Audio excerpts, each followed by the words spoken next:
1964 saw the Detroit Lions finish with 7 wins, 5 losses, and 2 ties to earn 4th place in the Western Conference. The Lions were one of 3 teams to defeat the conference champion Baltimore Colts. A rugged defense has been the trademark of Detroit Lion teams, and 1964 was no exception. The formidable Lion defense permitted only 29 touchdowns, second best in the National Football League.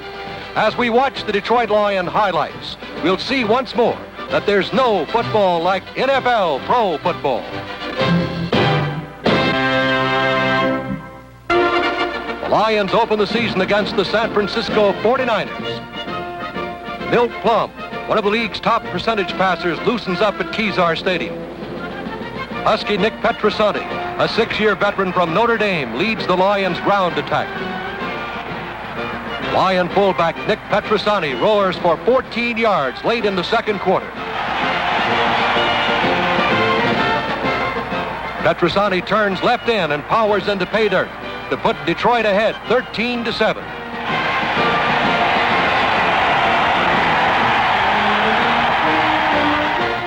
In the third stanza, Plum spirals a 40-yard pass to Barr. Another touchdown vaults the Lions into a commanding 23-7 lead. Wayne Walker caps a fine afternoon as his 4th field goal sets a club record, and the Detroiters down San Francisco 26-17.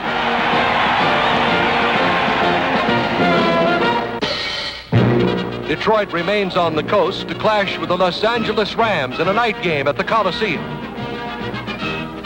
Rookie Bill Munson is back to pass early in the first quarter. But Dick LeBeau lays the Rams low as he intercepts and returns 18 yards.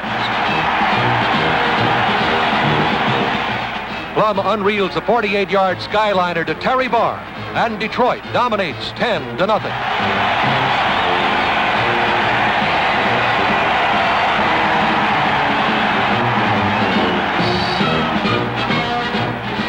The Rams retaliate. Bucky Pope makes a spectacular grab of Munson's aerial and coasts in to score, putting Los Angeles in control at halftime 14-10.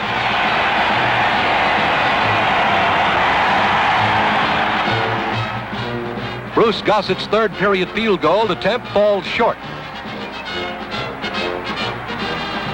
Tommy Watkins grabs the ball on the Detroit 5 and swivel hips 95 yards for an apparent touchdown.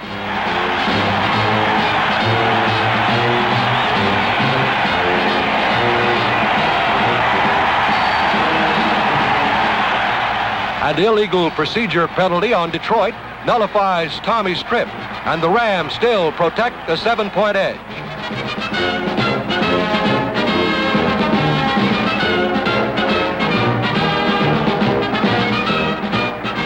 Earl Morrow puts the finishing touch on the last-minute Detroit drive as he pinpoints Barr with a 17-yard touchdown toss, and the contest ends in a 17-17 stalemate.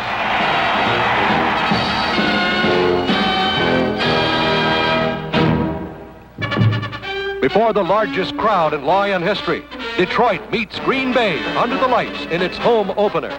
Earl Morrall, a 9-year veteran who came off the bench to pitch the tying TD against the Rams last week, gets the starting assignment. Green Bay's Bart Starr delivers a 40-yard strike to Paul Hornung, who is ridden down on the Lions' 4.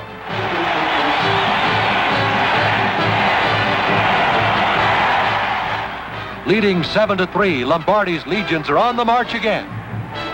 Starr drops back to throw.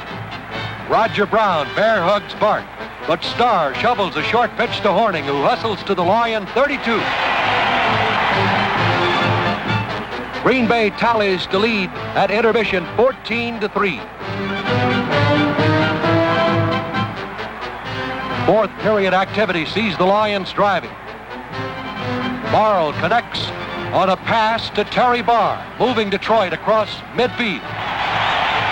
Dan Lewis steps off a 16-yard gain to the Packer 15.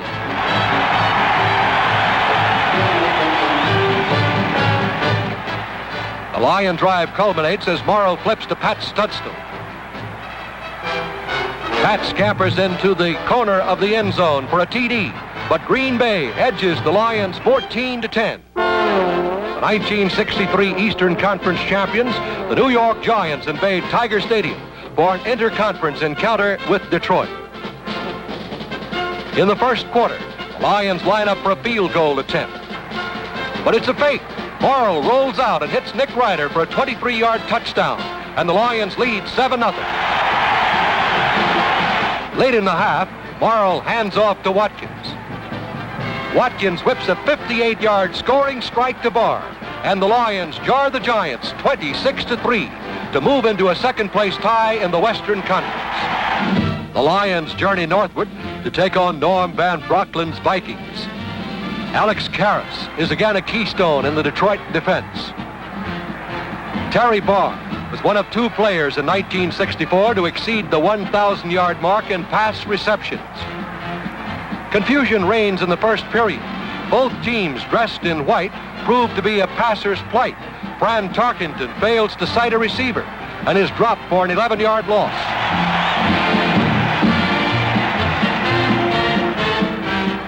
Following a Viking field goal, Fred Cox kicks off to Tom Watkins.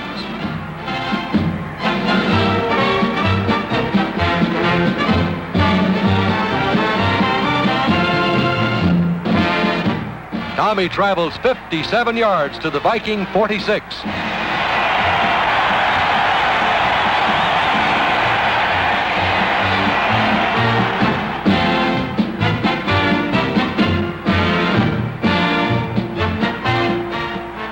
A few plays later, Dan Lewis steers into the end zone, and the Lions are in the driver's seat, 7-3.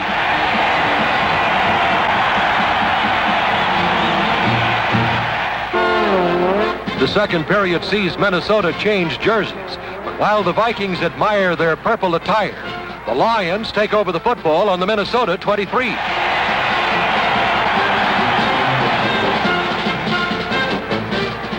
Earl Morrill races up the middle on a quarterback draw play. Earl loses the ball, and it bounces into the end zone. But Gail Cogdill captures the pigskin for a Detroit touchdown and a 17-3 advantage. The Vikings surged back to tie it 17-all in the fourth quarter. Morrill and Barr threaten to break the stalemate as they connect on a 31-yard pass.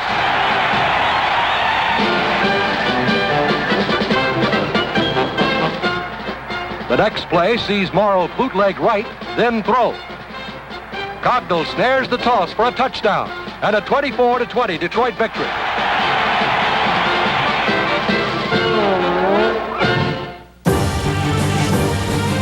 To film session. In sole possession of second place in the West, the Lions invade Wrigley Field, Chicago. Offensive guard John Gonzaga is enjoying an outstanding season.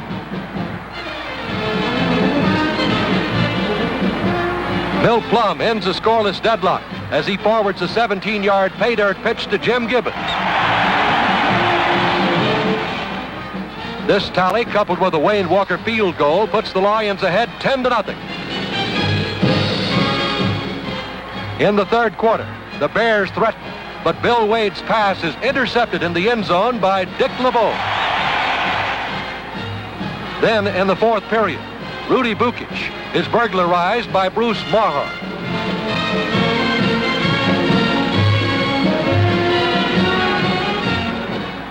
Maher returns 28 yards and squelches the final Bear rally as the Lions whitewash the defending world champions 10-0. It's standing room only at Tiger Stadium as the Rams and the Lions vie for second place. Wayne Walker leads the Lions in scoring. Jim Gibbons, glue-fingered tight end, limbers up prior to game time. The Lions waste no time as Bill Plum begs a pass to Terry Barr for a 40-yard touchdown and a 7-point lead.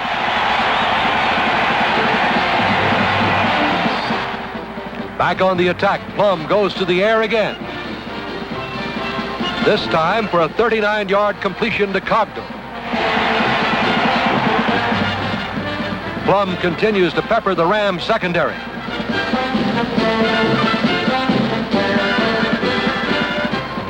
His pass is complete to Gibbons, whose diving catch on the 1-yard line sets up another Lion TD. At the end of the first stanza, it's Detroit 13, Rams nothing.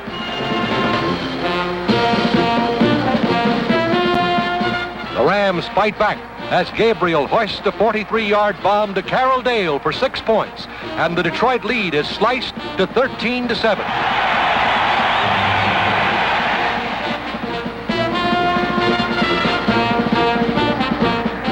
With scant seconds remaining in the half, quarterback Plum sends speedy Tom Watkins on a streak pattern.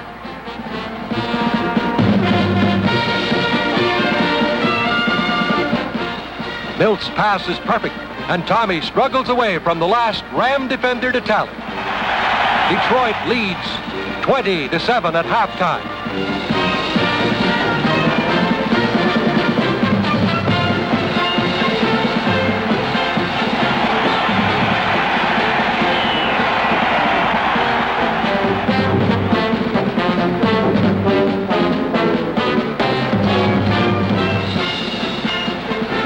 Detroit surprises the Rams with a shotgun offense in the fourth period. Milt Plum takes aim on Cogdell for a 57-yard gain to the Ram 3. Petrosani went in for the score to make it 30-10 Detroit. Desperately trying to get his team back in the game, Gabriel throws long to Pope. Pope makes a fantastic catch, then dashes to the Lions 6.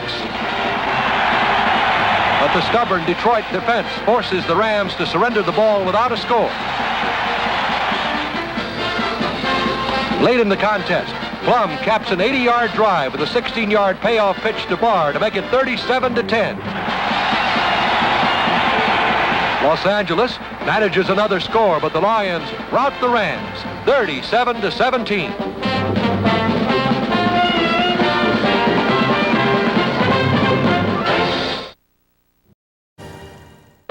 The Lions journey to Cleveland for an encounter with the Eastern leaders, the Browns. Split in, Gale Cogdell looks for a big day. Trailing 7-0 in the first quarter, Plum connects with Danny Lewis on a flare pattern, and the lanky Lion legs it 92 yards for a touchdown on Detroit's longest scoring play of 1964.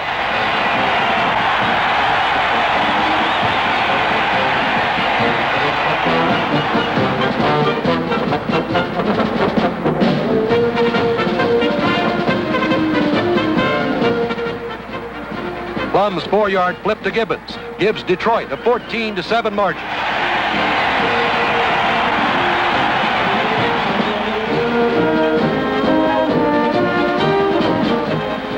Cleveland's Frank Ryan fades to throw. But watch Karras embarrass Frank with a clutch interception to stifle the Browns' march.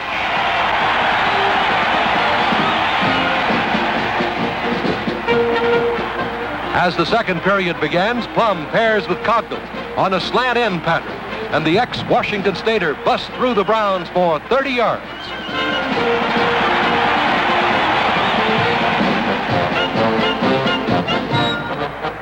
As Milt Plum backpedals, Sanders, Gonzaga, Whitlow, Gordy, and Simon form a perfect pocket around the passer. Plum hurls the ball to Barr, who has clearly beaten the Brown defenders. Terry breezes in to score, and the Lions take the lead. But a strong second-half surge carries Cleveland to a 37-21 triumph, and the Browns went on to win the World's Championship. The Minnesota Vikings arrive at Tiger Stadium, hoping to knock the Lions from second place. 10-year veteran defensive end Darius McCord, number 78, is an important cog in the Lion defense, which must be at its best today in combating the high-powered Viking running attack. In the first period, Plum pegs to Barr.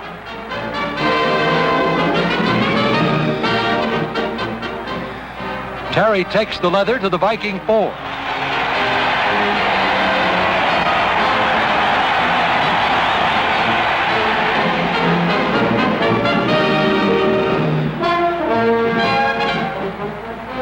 Plum flips short to Jim Gibbons for a TD, but the point after touchdown fails. and Minnesota leads by 1.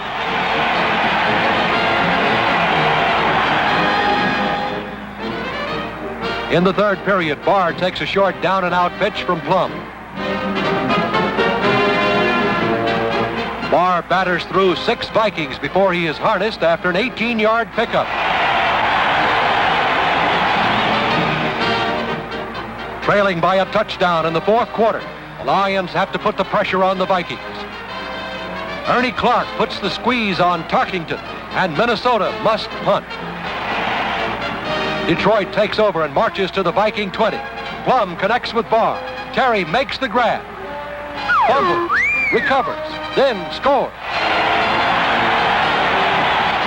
The Vikings complain. The officials explain, and it's a 20-20 ball game. Minnesota breaks the tie with a field goal, and Detroit takes the ball with 90 seconds to play. Plum fires to Barr, and the Lions move into Viking territory.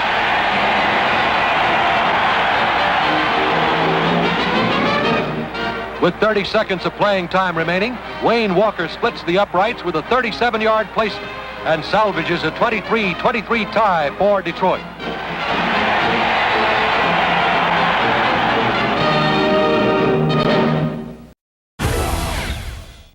The Lions beat the new Western Conference champions, the Baltimore Colts, at Memorial Stadium in Baltimore. Yale Larry, the 1963 NFL punting champion, fakes a kick in the first quarter and scampers for a Lion first down. Detroit is on the move as Plum delivers a 16-yard pitch to Barr.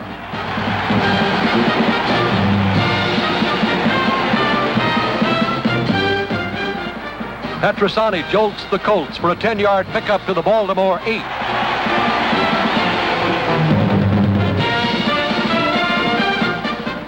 Milt Plum rolls right, then hits Gibbons with a touchdown strike for a 7-0 lead. Early in the second stanza, Plum ignites another Detroit drive as he targets Pat Studstill for 27 yards.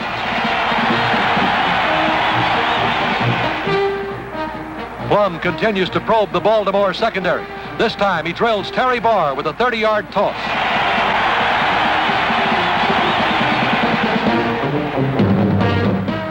Milt runs right, then throws. Gibbons' diving catch moves Detroit into a 17-7 halftime lead.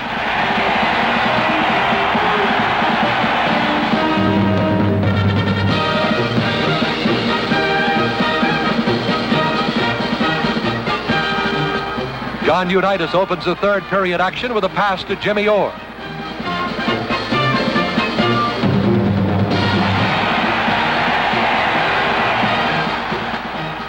The Colt flankerback screws tacklers behind him. But Orr drops the ball on the 8-yard line.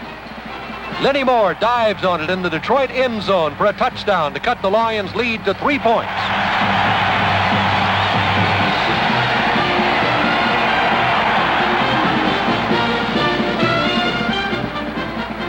Detroit roars back as Milt Plum peels off 18 yards to the Colt 15. A few plays later, Plum punches in to score, and it's Detroit 24, Baltimore 14. Late in the fourth stanza, the Colts threaten.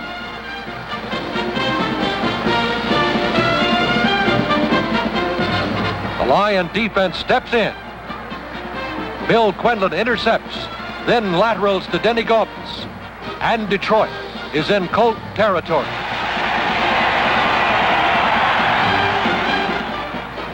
The Plum to Barr tandem tallies again as the Lions trounce the Western Conference champions 31-14.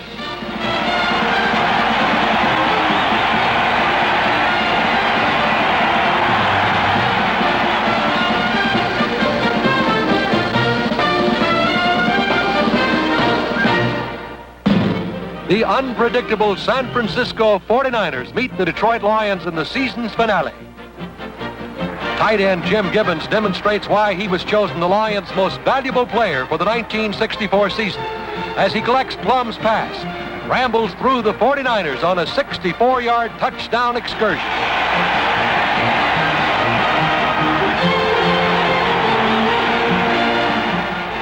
On the initial play of the second quarter, Walker and Clark overpower John Brody on a blitz, forcing the 49ers into a punting situation.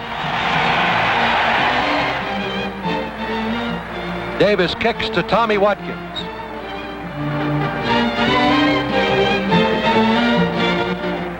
Watkins, who led the NFL in punt returns, runs through the Bay Area boys on a 68-yard touchdown junket. And the Lions enjoy a 17-0 margin at halftime.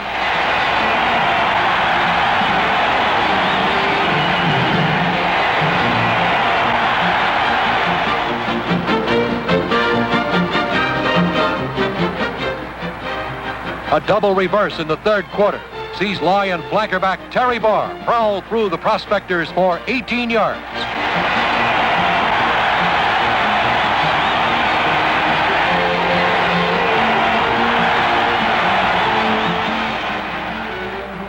With the 49ers rushing 6 men, Bill Plum wisely selects a short down and out pattern for Jim Gibbons. The big tight end makes one of his patented diving catches for an 8-yard gain.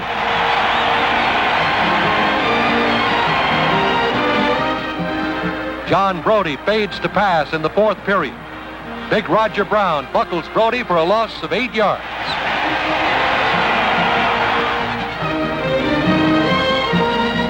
Late in the contest, Plum propels the pigskin to Gibbons.